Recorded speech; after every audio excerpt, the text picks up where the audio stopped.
अपार संभावनार भूमि आम रत्न गर्भा ओडिशा। ओडिशा को शिल्प समृद्ध करी विकसित ओडिशा रे परिणत करने को अंटा भिड़िछंती डबल इंजिन सरकार। ओडिशा को एक ग्लोबल इंडस्ट्रियल हब रे परिणत करने लक्ष्य रे राज्य सरकार आरंभ करिछंती उत्कर्ष ओडिशा कार्यक्रम। Odisha is ready to claim its rightful place under the sun. With decisions like single window clearance, doing away with unnecessary and avoidable documentation, the government is ready to walk 3 steps if you chose to walk half a step. हमारे मुख्यमंत्री जी ने जो बात कही, मैं इसको दोहराना चाहूंगा। यही समय है, सही समय है।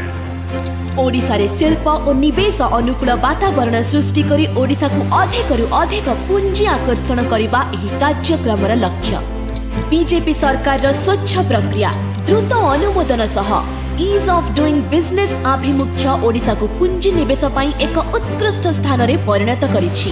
पाखापाखी 5 लाख कोटी टंकार पुंजी निवेश लक्ष्य सहित दीर्घमियादी शिल्प और नियुक्ति सुजोग सृष्टि पई बाट फिटाउछि उत्कर्ष ओडिशा। एहा द्वारा लक्ष लक्ष ओडिया युवक युवती को निज राज्य रे चाकरी मिलिबो। परिवार पोषिबाको आउ सेमानंको राज्य बाहर को जिबाको पड़िबोनी। उत्कर्ष ओडिशा कार्यक्रम रे सिंगापुर, मालेशिया और ऑस्ट्रेलिया ओडिशार सहभागी देश भावे अंशग्रहण करिसेंती। एहा सह अन्यान्य 20टी देश मध्य एही सम्मेलन रे अंशग्रहण करिवे।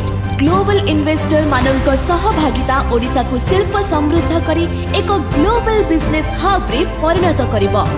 उत्कर्ष ओडिशा कार्यक्रम ओडिशार सामग्रिक अभिवृद्धि सह निवेश पई एक उत्कृष्ट स्थान भाव रे विश्व आगरे उपस्थापन करिवो।